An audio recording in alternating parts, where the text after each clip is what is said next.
Salut la compagnie, c'est Jules Melon et aujourd'hui, dans un procédé critique, très grand moment puisque je fête la 2000e vidéo donc dans ce format sur la chaîne. J'en profite pour vous remercier de votre fidélité. Certaines et certains sont peut-être là depuis le début, plus de 5 ans donc d'aventure. Et pour marquer ce palier assez unique, j'ai décidé de vous parler évidemment d'un de mes films cultes. Peut-être mon œuvre préférée d'un réalisateur que j'apprécie énormément, à savoir David Lynch, pour son extraordinaire Mulholland Drive, sorti en 2001, qui est une coproduction française d'ailleurs grâce à Studio Canal, et avec au casting dans les rôles principaux Naomi Watts, qui est d'ailleurs à partir de ce film devenue une de mes actrices préférées, c'est pas un hasard, et Laura Harring. À leur côté nous avons Justin Theroux, aussi le regretté Robert Foster, quelques anciennes gloires du cinéma hollywoodien d'antan, et c'est pas un hasard à mon avis, tels que Jane Bates, Ann Miller ou Lee Grant. On peut aussi citer la présence de Michael J. Anderson, et oui, The Man from Another Place de la série Twin Peaks, qui à mon avis n'est non plus pas là par hasard, et puis pêle-mêle, le père de Miley Cyrus, c'est-à-dire Billy Ray Cyrus, qu'on voit vite fait, mais Marc Pellegrino également dans le rôle d'un tueur, lui qui sera entre autres par la suite dans la série Lost, qui est aussi une de mes séries, enfin une œuvre que j'adore, préférée, bref. Et évidemment, Mulholland Drive, avant toute chose, avant donc de faire un petit synopsis et d'aller plus profondément dans l'analyse, on va dire, degré limité, puisqu'il s'agit d'une impro ciné critique et que probablement un jour j'y reviendrai le temps d'une émission spéciale en live, peut-être sur ma chaîne ou sur une autre, j'en sais rien, bon bref. Eh bien, c'est pour moi peut-être la bascule dans ma passion cinématographique quand je l'ai vu sur Canal+, donc probablement en 2002. Ça m'a fait un choc absolu, et après Mulholland Drive, on va dire, situation de cinéphile, mon rapport au cinéma n'a plus jamais été la même. Et c'est une œuvre que j'ai vue de multiples fois et que j'ai ressentie à chaque fois un petit peu différemment, même si évidemment je suis resté dans sa grandeur assez monumentale. Film peut-être mystérieux, qui peut avoir plusieurs interprétations, mais je pense que l'essentiel est ailleurs, même si je vais forcément un petit peu digresser là-dessus ici. Oui, il y aura une zone spoiler si vous voulez, mais franchement, il faut aller au-delà, parce que ce film propose tellement de choses, avec un message tellement puissant, je pense, qu'il serait dommage de passer à côté de peur, peut-être, de rien comprendre, parce qu'en fait, c'est très facile de comprendre ce film au final. L'histoire, donc, est simple sur le papier, ou pas simple. On va suivre l'arrivée à Hollywood de Betty, jouée par Naomi Watts, donc jeune femme blonde, qui débarque comme ça, venue du Canada. Elle vient vivre son rêve américain vers l'ouest, ça j'y reviendrai, pour devenir actrice. Donc forcément, elle a plein d'espoir, on voit qu'elle a gagné un concours de danse, enfin, c'est sous-entendu dans cette scène d'introduction déjà très étrange. Et elle arrive là-bas, donc avec ce couple de personnes âgées qui l'accompagnent et qui ensuite sont montrées en train de sourire de façon assez cringe, dans une voiture. Déjà, le décor est planté. Et l'envers du décor va être ensuite trituré, puisque dans ce Hollywood qui a l'air magistral et plein de clarté et plein de rêves possibles, eh bien on va de suite basculer dans le côté un peu glauque et sombre à travers une autre femme qui est nommée Rita. Enfin, Rita, c'est elle qui se nomme ainsi en voyant une affiche de Gilda, parce qu'il y a beaucoup de références à ces vieux films aussi, hein, David Lynch oblige. En fait, pourquoi elle s'appelle Rita? Parce que elle ressort amnésique d'une tentative d'assassinat sur la route de Mulholland Drive, comme ça. Hop, il y a le générique et la musique extraordinaire, tiens, je n'avais pas parlé, de Angelo Badalamenti, le regretté, qui apparaît aussi dans le film. Et en fait, Rita, telle qu'elle se nomme, pour le début du film en tout cas, va se réfugier dans une maison, là où Betty est hébergée, chez sa tante, magnifique demeure et tout, et une relation va naître entre les deux femmes. On ne sait pas trop laquelle, j'en dis pas plus. Ce qui est sûr, c'est que Betty va essayer de l'aider à regagner, on va dire, sa mémoire, petite enquête comme cela. Mais en parallèle, on va découvrir donc tout ce qui peut se passer dans le domaine d'Hollywood, à travers notamment un réalisateur qui s'appelle Adam Kasher, joué par Justin Theroux, qui se voit vraiment dépossédé de son œuvre par des producteurs qui veulent lui imposer une actrice. This is the girl. Et il lui arrive que des bricoles à ce monsieur, par rapport à son épouse, etc. Et on voit aussi l'emprise donc sur certains producteurs de personnes assez discutables, voilà. Ça aussi, ça peut renvoyer à des anciens films d'Hollywood, quelque part. Hein.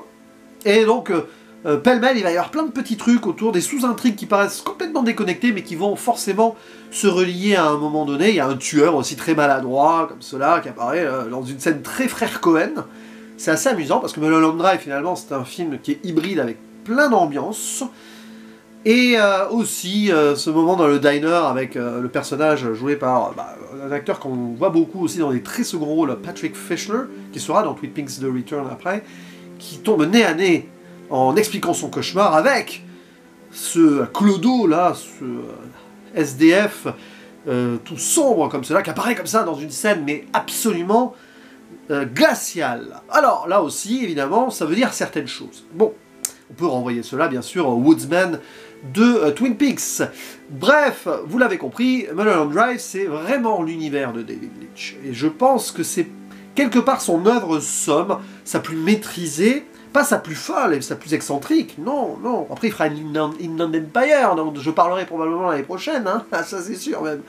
Mais c'est pour moi l'aboutissement d'un artiste qui a mis pratiquement toutes ses obsessions ici, dans une œuvre dramatique, profondément intense et atmosphérique, qui relie donc plusieurs aspects, que ce soit horrifique, mystère, thriller, film noir, un petit peu romance, pour déstructurer le rêve américain et le monde soi-disant merveilleux d'Hollywood, qui est lié au rêve américain.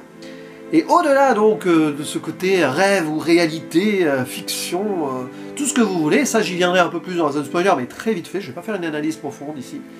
Je vais surtout donner mon ressenti et ce que j'ai compris personnellement de ce que Lynch a voulu nous donner avec ce film, c'est que Mulholland Drive au final s'inscrit parfaitement dans cette thématique lynchienne globale, donc de l'étrange si on veut, de cette limite très fine et transcendantale, si vous voulez, entre ce qui est vrai et ce qui ne l'est pas, ce qui est vécu et ce qui est cauchemardé et rêvé, et avec les répercussions que ça peut avoir dans ce monde étrange où tout se mélange, mais aussi donc son discours sur cette Amérique. Dans la plupart de ses films, du moins centrés aux États-Unis, hein, il y a ce questionnement-là, lui qui est un petit peu un hybride aussi, quelque part, parce que c'est un monsieur très expérimental, qui pourrait aussi être un des héritiers de ce nouvel Hollywood très libre, à sa façon, mais c'est un admirateur absolu du vieil Hollywood, de films très classiques. Et là, on a vraiment ça ici, parce que il y a cette ambiance-là, alors, la référence, je l'ai dit tout à l'heure à Gilda, mais aussi à Boulevard du Crépuscule, Sunset Boulevard, parce qu'on passe par là, et quand j'ai vu enfin ce film cette année, j'en ai parlé sur la chaîne, j'ai compris hein, les obsessions que pourrait avoir Lynch par rapport à cette œuvre, parce que voilà, le Hollywood qui est en mode déclin et décadence, aussi on l'a là, eh bien, il met cela au centre de son récit, le mal américain. Voilà, Lynch et le mal américain, c'est quelque chose de très fort. C'est ici, Mulholland Drive, une réponse à Lost Highway. Film miroir, opposés sur certains points, mais qui ont quand même la même, on va dire, décadence sur ce plan-là des créateurs dans un monde où normalement tout devrait être beau. J'expliquerai vraiment vite fait ici, hein, je pose des pistes. C'est pour vous, en commentaire, après, de me titiller un peu là-dessus, parce que forcément je serai très incomplet ici. Je suis vraiment dans le ressenti, toujours, avec ce film, de toute façon il y a quelque chose de fort. Et donc, et puis il y aura d'autres réponses derrière avec Inland Empire et Twin Peaks The Return, bien sûr, ça c'est sûr que là on a vraiment quelque chose qui est, voilà, ces 4 œuvres-là, et Twin Peaks aussi en général, hein, donc 5 en gros, 6 si on compte Twin Peaks Firewalk With Me à part, et même Blue Velvet, hein, il y a tous, là-dedans il y a quelque chose. On pourrait même rajouter une histoire vraie, parce que là aussi il y a ce questionnement sur l'Amérique des gens qui ont été un peu mis de côté quand même, enfin, mais c'est un peu à part, mais il y a ça aussi. Voilà. Puis Sailor et Lou là, enfin bon bref, Twin Peaks et le reste, bref vous avez compris, David Lynch quoi, hein, bref. Bon. Et ce qui est fort ici dans Mulholland Drive, c'est qu'il nous plonge dans cet univers d'Hollywood, avec cette jeune femme plein d'idéalisme, avec ce début de clarté absolue, elle est dans la lumière d'avance, où tout va bien, c'est paradisiaque avant l'heure, et très vite elle va mettre le doigt dans ce qui va la dépasser.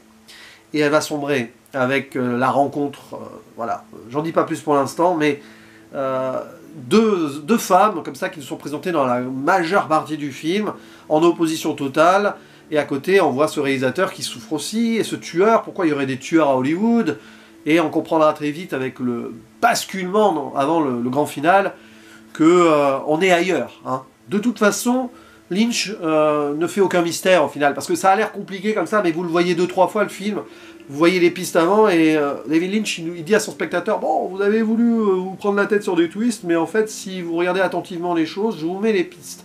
Bien sûr, il y a des moments un peu mystérieux, notamment ce passage extraordinaire au Club Silencio, hein, avec Rebecca Del Rio dans son propre rôle, qui chante, mais c'est une illusion, elle chante pas vraiment. C'est vraiment la scène clé du film pour comprendre, la clé d'ailleurs, hein, et une clé aussi, une clé bleue pour une boîte bleue, cette boîte bleue qui fait une transition et tout, avec les couleurs, le rouge et le bleu dans deux mondes peut-être, voilà. Tout ceci est évident selon moi. Mais derrière, ce qui veut triturer Lynch, c'est donc ce questionnement qu'à Hollywood, le mal américain est là et règne, il est présent, il est ancré dedans. D'où le personnage du cow-boy d'ailleurs, qui représente cette vieille Amérique, cette idée d'un rêve américain qui ensuite a disparu, a été souillé, tout cela, par ce monde très capitaliste, ici représenté par Hollywood, avec ses producteurs qui doivent suivre des mafieux qui ont pris le pouvoir, si on veut, de l'argent, donc qui décident de tout, quitte à sacrifier le créateur, parce que finalement le personnage Adam Kesher, joué par Justin Theroux, c'est un petit peu un alter ego encore de David Lynch, et forcément derrière, on voit ici la destruction même, hein, du rêve américain par rapport à ce mal américain-là, et Hollywood en est l'incarnation, voilà, la fabrique à rêve extraordinaire, cette machine extraordinaire, qui en fait, dans l'envers du décor, nous plonge dans une réalité sordide, d'où cette boîte bleue. Quand on plonge dedans, on est dans la réalité sordide. Quand on plonge dans l'univers d'Hollywood, on finit par y arriver dans ce côté destructeur pour beaucoup d'actrices et d'acteurs. Il y en a qui réussissent et tout, mais ça c'est voilà, la face qui sort de l'eau, hein, de l'iceberg, et en bas, il y a tous ceux qui sont ou qui abandonnent. Et ce qui est très fort avec ce film, c'est que Naomi Watts elle-même a failli à tout abandonner, elle était vraiment au plus bas quand David Lynch l'a repéré pour ce film, donc il y a même ce côté méta-là, je trouve, et dans aussi la diégèse de la carrière même de David Lynch, ce film est à mon avis très important, parce qu'il a failli ne jamais se faire, c'était un pilote de série à la base, c'est ça qui est extraordinaire, qui aurait pu être dans l'univers de Twin Peaks, avec Audrey Horne, etc. Ça a été abandonné et tout, et c'est grâce donc à des fonds français que c'est devenu un film à part, et que ça existe.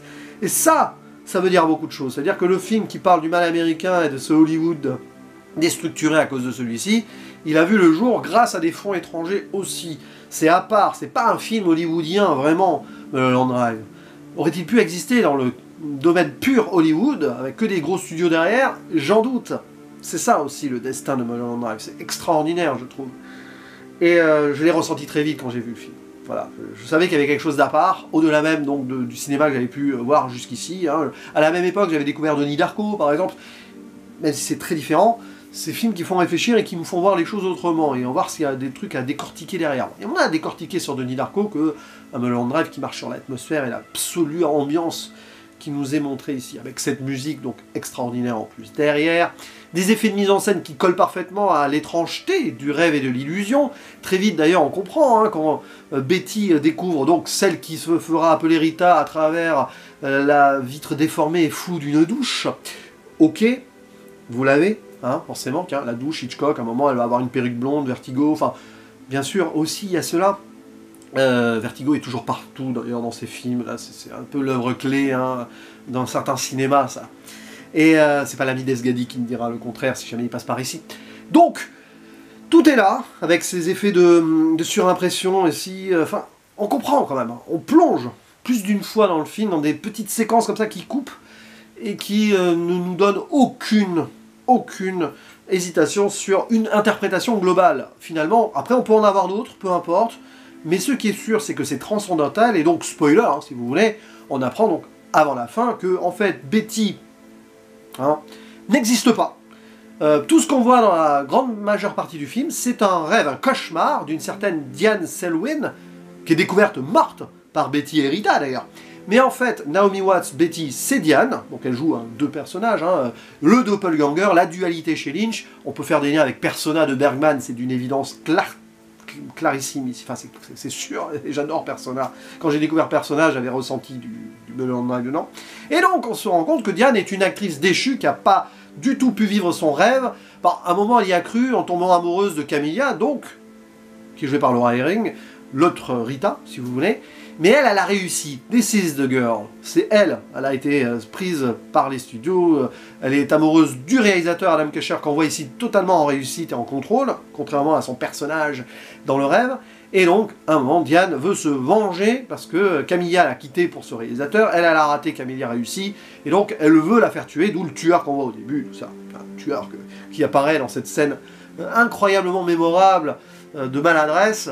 Et c'est pas la première fois que je fais des liens entre les frères Coen et David Lynch sur ce côté américain, forcément. Donc de Big Lebowski aussi, avec ce personnage du cowboy, il y a vraiment des liens qu'on peut faire entre The Big Lebowski, même si c'est vraiment dans un autre style, hein, et Mulholland Drive. Il y a ça.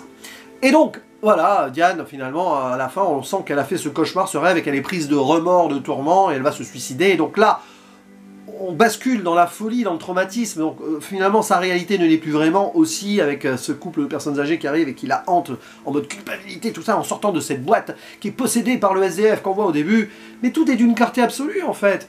Ce SDF, Clodo, là, très flippant, représente le mal américain et la culpabilité, comment ce rêve américain peut être détruit dans un pays comme ça, rongé par la violence et par les crimes et par les règlements de compte, aussi, comment ce Hollywood qui a été construit aussi sur des, quand même, bases assez sordides parfois, peut faire des choses terribles aux gens, parfois à eux-mêmes, hein, se suicider, etc., les excès derrière qui amènent à la mort, et donc, ce personnage central de ce mal américain, ce Clodo, qui est on va dire, la corruption globale des choses, et donc Diane succombe à cela. Elle n'a jamais pu vivre ce rêve, qui était souillé de toute façon d'avance pour, comme elle, hein, 80% voire plus de personnes qui espèrent réussir là-bas. Bon, au mieux, vous revenez chez vous et vous vivez une autre vie, mais là, c'était difficile pour elle, elle n'a pas pu. Et toujours le silencio à la fin, no hay banda, illusion, comme le dit ce magicien dans plusieurs langues. Bien sûr, tout n'est qu'illusion, et David Lynch nous le dit, finalement, ce rêve américain n'existe pas vraiment, cette Amérique fantasmée non plus, même si lui, il la fantasme à travers certains films d'antan, mais ça n'existe plus, donc il remet cela ici dans un univers autre, transcendantal, parce que c'est quelque chose qu'il ne peut que méditer, qu'il ne peut qu'espérer, et qui touche finalement du doigt de façon magistrale et magique à travers un film comme celui-ci. Et moi je trouve ça beau et déchirant à la fois, mais Mulholland Drive, c'est ça, c'est vraiment extraordinaire. Voilà, c'est probablement mon film préféré, clairement même, hein, du 21e siècle. Un de mes top 4-5 films de ma vie, voire plus. Peut-être top 3 même, et voire plus encore, si affinité à chaque fois que je le vois. Je referme la zone spoiler, j'ai déjà refermé la zone spoiler au final, mais peu importe de zone spoiler ou non. Voyez ce Mulholland Drive, vivez l'expérience, une fois, 2 fois, 3 fois, 10 fois, plus. Essayez de comprendre si vous voulez au début, mais lâchez prise, c'est important. Plongez dans l'univers, dans cette expérience. Risquez-vous dans ce Hollywood un petit peu détraqué et sombre. Prenez la route de Mulholland Drive. Laissez-vous habiter par la musique de Angelo Badalamenti.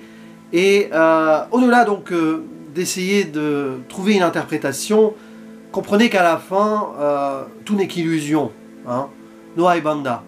Mais il y a un film. Et ce film-là, franchement, il est unique en son genre. Je crois qu'il ne sera jamais, on va dire, refait tel qu'il a été fait, et tant mieux. C'est ça qui fait l'apanage des chefs-d'œuvre absolus. N'hésitez pas à dire en commentaire ce que vous pensez, évidemment, vous, de ce Mulholland Drive. Quel est votre rapport personnel avec celui-ci, la filmographie de David Lynch? Est-ce que c'est un de vos préférés de ses travaux? Voilà, j'en bafouille, mais c'était la 2000e, et je vous remercie encore d'être là.